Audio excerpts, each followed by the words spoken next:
fond memories of J Dilla. J Dilla was a good friend of mine, and I got a chance to know J Dilla and Fat Cat. They were in a group together on Payday Records called First Down. And when I was working at Payday Records, that was one of my, Dilla's beats was smacking, and I'm like, I love these dudes, right? So when I got to Warner Brother Records, we needed a remix. So it was an artist named Little Indian that Howie T signed, right? Howie T was an A&R at Warner Brothers, and nobody was playing this version of Little Indian. And I said, yo, ain't nobody I'm doing a mix show. I'm like, ain't nobody. He said, well, you get the remix done. I'm like, all right, cool. I said, Dylan, man, do you mind like trying to redo this record? Like I'm starting to catch. So if you look at whatever, if you Google Little Indian J Dilla, this record smack. That was his first like major label remix on Warner Brother Records. Like I single-handedly probably take credit for bringing J Dilla to the West Coast. And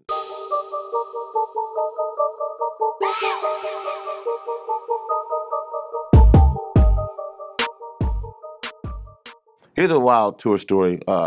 Promoting for Wild Pitch, I had Main Source in LA doing promo, doing clubs. So one of the clubs we pull up to, and Main Source was already, they were like New York hard, like trying to be hard, but I'm like, this is LA, so they were kind of nervous about LA, like a little bit, like on pins and needles, but this is like when Gangbang was at its all-time high. So we jump out of the car, I had a Suburban, we jump out of the Suburban, and about to walk into this club. I don't even remember the club, but I know we were downtown LA. There was a dude that hit this corner. Like, mind you see something very dramatic happen in slow motion. So imagine you see somebody jogging towards you like this, and you can't see what the fuck it is, but they're doing and they get up on us, and dude has a sawed-off shotgun. And he pulls up like, you down with Dags? I was like, what? You down with Dags? I heard him say twice, and I said, what? I'm like, this motherfucker has a sawed-off shotgun. Like, short barrel, I remember seeing a video, like Boys in the Hood, and motherfuckers we just ran, and motherfucker just ran on his way. I'm like, and to this day, I'm like, who the fuck is that? Like, I'm just trying to get vinyl and shit out my truck. And I had the guys with me, and they just assholes and elbows. I left my girlfriend all kinds at the time. You on your own. Like, I don't remember, I just remember everybody bouncing. I was looking at this dude like, he pointed a fucking shotgun, and I felt bad for the guys. I'm like, damn, I didn't want their experience in LA to be that, because I definitely don't bring that kind of energy. I'm like, it wasn't for me. It's just some random crazy motherfucker, but that's a crazy tour story. Here's a wild tour story, man. And this is when I was promoting for Jeru the Damaja at Payday Records, and the guys flew into LA. And at the time, for some odd reason, I had a 89 Sentra, and it got repossessed. It got repossessed maybe that week of I had artists coming to town, so I didn't have a fucking car. My mom was gonna let me use her car. She was like, boy, you couldn't even make a $189 payment. That's dumb, just doing dumb shit. So I had a car repossessed, and I had artists coming to town. And we're under 25, so it's not like we can rent a car. I asked my boy, like the night or 2 days before, I was like, let me use your Civic? He said, oh, you can use it. But we got into a car accident or something happened where his car got rear-ended and the back window shattered. First, I don't have my Sentra. Moms ain't gonna let me use a car or rent me a car. And I didn't have no fucking credit card to get a rental car at 20-something, or 20, 21, 20, So I'm gonna use my boy's Civic. For some reason, I don't know why I didn't vacuum out the glass. It was still broken glass in this Honda Civic hatchback. And so I'm picking up Jeru, his DJ, everybody. And he said, yo, man, I said, yo, man, this is transportation. Last minute, I got to put you in the car. I don't know why I didn't vacuum out the glass. But we were brushing glass out, and we all got in the car and made our LA run. But I reflect back that's fucked up. But he was a G, man. He jumped in, we still hit our run, man. But yeah, that was a wild tour story. My favorite hip hop group is hands down Tribe Called Quest. And I say that proudly, even being from the West Coast, and I wear Compton on my back, but Tribe Called Quest, Ali, Fife, Q-Tip, those brothers, that whole movement set a soundtrack to my life in the 90s, or even to this day. I know I can put on Midnight Marauders or Low End Theory, and it resonates with me. Like, and I have a story about Midnight Marauders.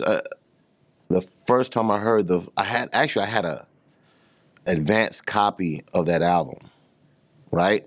And I got it from, oh shit, can I say who I got it from? Paul Stewart actually had a cassette from how somebody from Jive gave it to him. And I'm talking about I had it like maybe 2 weeks early, bro. A cassette. And I remember playing the fuck out of Midnight Marauders. And this is before I saw the album artwork and all this shit. Like, there's a couple of moments where I know I had some shit early. Midnight Marauders was early, and I remember, well, first of all, yeah, Tribe is definitely my favorite hip-hop group just because I grew up, my uncle played a lot of jazz in the house, and I love what they were doing with the sample flips, and I loved how they were spitting over it, and I love, it just sounded really big to me, like huge. Like a world tour, I remember getting the vinyl, I never had a chance to, that's funny, I never had a chance to do street promotions for fucking Jive. I don't know, somebody else must have had that account, but I always wanted to do, it was certain groups I wanted to promote for free because I was so passionate about it. Like, Tribe was definitely one of them. I was really a big fan of the whole native tongue movement, and De La is my favorite tribe, and I mean, even I was buying dumb shit like the Don Newkirk solo album, like, anything that Prince Paul and those guys were doing or being affiliated with, I was really big. But definitely Tribe Called Quest, definitely hands down is my favorite hip hop group. So here's a wild tour story. A lot of people don't know I started off as a sound man with the Pharcyde.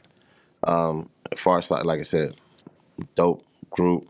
So Pharcyde, I'm the sound man for the Pharcyde. DJ Mark Love's the DJ, and Big Boy's the bodyguard.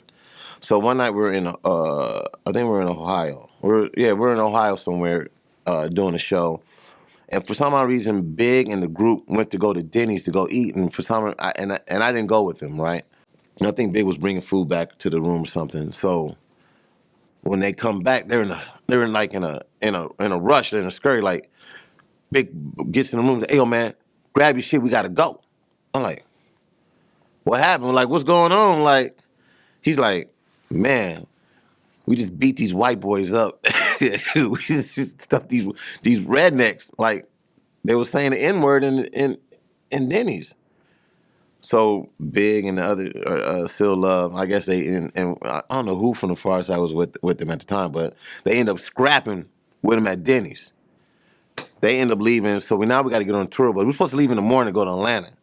It's like maybe 1 o'clock in the morning, whatever the case may be. It was after midnight. And they woke the bus driver up like, yo, we got to leave town because we don't know what, like, police are coming, right? So that's Big story of being actually there scrapping with these rednecks, right? Me, on the other hand, we got on the tour bus. Mind you, I'm 22. I'm early in my 20s, man. We used to cap on each other so bad, like be bagging on each other if anybody breath stank or ass stank. My thing I'm worried about is, I said, yo, Big, do I got time to brush my teeth? He said, man, brush your teeth when you get left. I'm like, all right, it's serious. It's serious. My thing is, I didn't want nobody talking about my breath because I probably just woke up, you know what I'm saying? I went to brush my teeth and like, man, go ahead and brush your teeth. We're going to leave your ass. So I'm like, all right. So that's probably one of my I wasn't part of the scrap, but my thing was, I was so naive to how serious we was trying to leave Ohio because of the bullshit they had just got into that I was trying to still brush my teeth and be a good little cat on the tour bus and not stink, have bad breath. Fond memories of J Dilla. J Dilla was a good friend of mine, and I got a chance to know J Dilla and Fat Cat. They were in a group together on Payday Records called First Down. And I just thought J Dilla's beats was so ill. I got fucking a lot of stories, man. And when I was working at Payday Records, that was one of my, Dilla's beats was smacking, and I'm like, I love these dudes, right? So when I got to Warner Brothers Records, we needed a remix. So it was an artist named Little Indian that, oh damn, I forgot the brother's name. That Howie T signed, right? Howie T was an A&R at Warner Brothers. And nobody was playing this version of Little Indian And I said, yo, ain't nobody catch. I'm doing a mix show. I'm like, ain't nobody. He said, well, you get the remix done. I'm like, all right, cool. Only person I was really cool with that I would talk to every day, I was a producer, was fucking Dilla. This is before he started cracking. I said, Dilla, man, do you mind like trying to redo this record? Like I'm starting to catch. So if you ever look up, if you Google J Dilla Little Indian remix, this was his first remix he had ever done. And I think this was his first label placement he ever got paid for a remix because of my relationship I had with J Dilla that I needed help with. And Howie T was like, you find a producer. If you look at whatever, if you Google Little Indian J Dilla, this record is smack. And I didn't know what gold, I didn't know that I had gold in my hand at the time. So J Dilla looked out for me and did the remix. And the rest is history. That was his first like major label remix on Warner Brother Records. Like I single-handedly probably take credit for bringing J Dilla to the West Coast, and he was cool with Mr. Chalk and C Minus. Like we all loved J Dilla. We were riding around my fucking Suburban playing Dilla tracks, and I remember one time it was a Slum Village record that sampled a Cameo. No, it wasn't. It was Zap. He sampled Zap. I'm sorry, excuse me. And I was like, oh, the Zap sounds West Coast. And at the time, I had Daz and Trey D come to the radio station. They were doing jingles. They were doing a mix show. I had a mix show called Curb Serving, real West Coast. And I was like, I wanted a Dilla beat with Trey D and Daz rapping over it. So he sent me the instrumental, and I had those guys rap over J Dilla beat on some like West Coast hip hop slap shit. You know what I'm saying? But it was a Zap. It's on one of the Slum Village early albums, but I just had them flip it. I'm gonna send it to you. I got it actually, it's in my laptop. I'm gonna send it to you. Then another one was me and Dilla would always talk about. I would call Dilla on certain album days. I'm like, man, you listen to so-and-so album? That shit is dope. Or that shit is whack. Like we would just have these big on. Same way me and Ninth Wonder would call each other now to this day and just have these real deep conversations about hip hop albums. So this is the Common album where he had it's the one that had the Pharrell record with the girl blind. Remember the video with the girl's blind? So Common had the album Electric Circus that just came out. And the single that Pharrell did was slapping, right? That was the girl, you saw the video, the girl was blind and Common's rapping to her. And I love Common. I used to promote Brother Rashid Common back in the day on Relativity Records. So I have a relationship with Common. So we're talking. And I'm like, man, this album is boo-boo. I don't like this album, man. It's like, he said, what?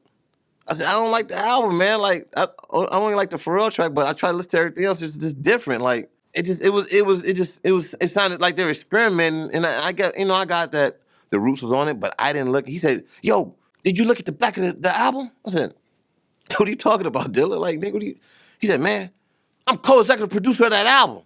I'm like, oh, shit. I said, hey, I'm just telling you, nigga, I just got the CD.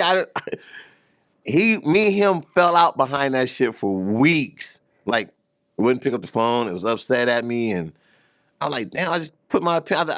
It's my brother. I could speak freely. It was probably one of my least favorite Common albums. I'm a Common fan. That's my guy, Rashid. Like, it's probably one of my least favorite Common albums.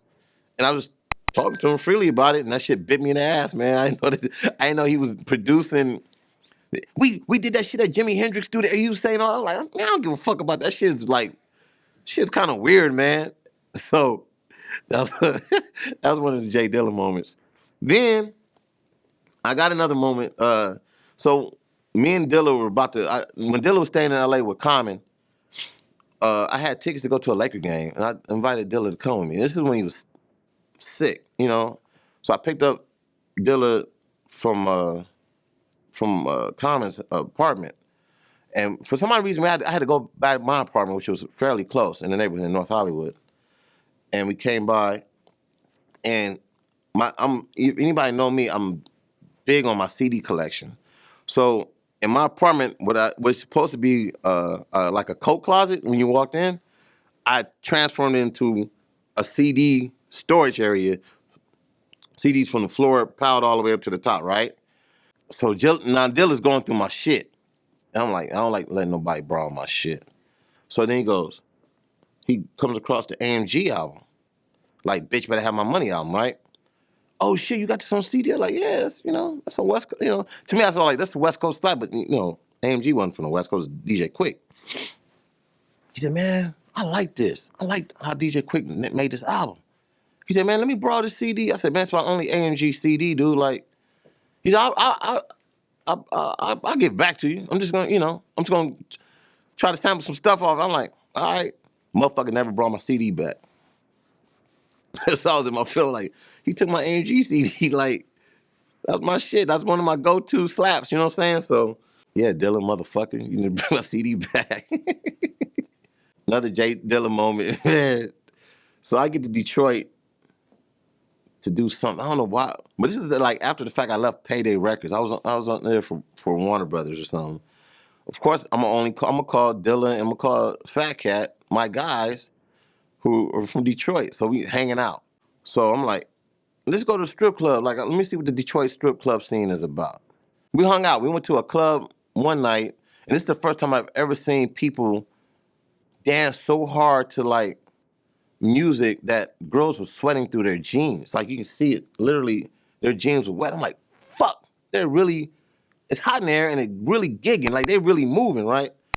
So J Dilla and them, they're like laughing at me because I was tripping off that. I'm like, nah, like, I don't see girls like sweating through jeans in LA, dog. Like, we got dope clubs, but this is on some other shit.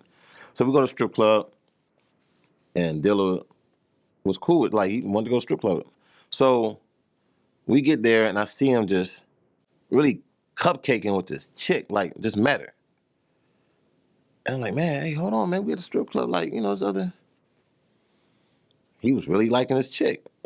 And I'm like, and we laughed at it later, like, hey, man, it's quiet, but you was really on this one girl. So anyway, long story short, he met somebody at the strip club. End up, when he had a daughter, his daughter and my daughter were born on the same day, October 1st. And it's from the girl he met at the strip club. So I'm like, it was too many coincidences. Like, you wouldn't have had your daughter because, I came to town just asking to go out, and I went out to a random spot. You met the girl you was feeling, and then you had a baby. So we share that. One of his daughter's birthday shared the same day as my daughter. We had like a daughter on the same day, same year. Fucking ironic. Yo, holla at your boys. It's Fuzzy. Y'all may know me as Fuzzy Fantabulous, professionally known as Fuzzy West, and I'm on 24/7 HH.